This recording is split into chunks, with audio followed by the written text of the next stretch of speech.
Ni kusalimu kwa jina takatifu la Yesu Kristo. Leo tuna topic inasema kwamba nguvu za Mungu zinachochewa na funguo kuu hizi mbili. Yaani ili uweze kutembea katika nguvu ya Mungu, uwepo wa Mungu na Mungu mwenyewe, kama Zaburi 105 mstari wa 6 inavyosema kwamba, mstari wa 4 inavyosema kwamba tumtafute Mungu na nguvu zake, tutafute uso wake siku zote. Sasa ili uweze kuactivate nguvu ya Mungu iweze kutembea na wewe, uweze kuichochea nguvu ya Mungu kwenye maisha yako, kwanza tembea chini ya mamlaka. Mamlaka ya nani? Ya jina la Yesu Kristo. Mamlaka ya nini? Ya utukufu wa Mungu kwenye maisha yako. Mamlaka ya nini? Ya kumjua Mungu na kuwa tayari kusimamia katika kweli ya Kristo. Kumbuka Kristo, damu yake ya thamani na maisha yake aliyoyatoa msalabani, alilipa gharama na akatukomboa.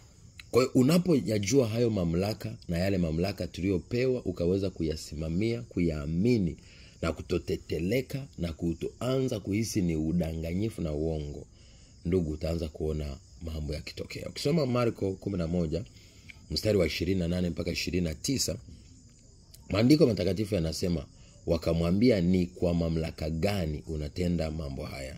Naye ni nani aliyekupa mamlaka hii uyatende haya?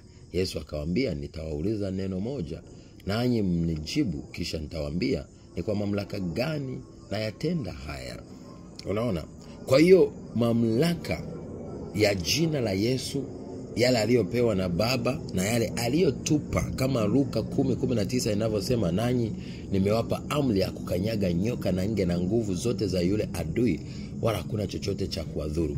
Kwa yale mamlaka na ile amri ukianza kuizingatia, ukaifanyia kazi, mimi nakupa uhakika utaanza kuona matokeo makubwa kwenye maisha yako. Lakini kitu cha pili unachotakiwa kutembea nacho ni ufunuo.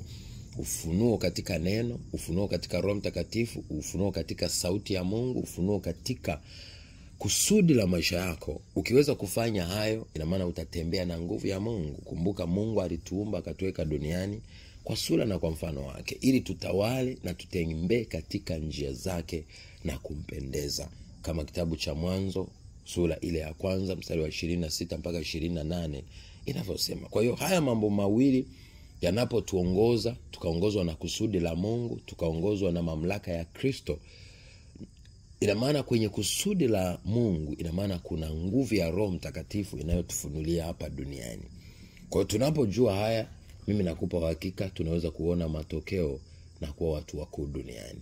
Naitwa Apostle Johannes John, na wapenda. God bless you.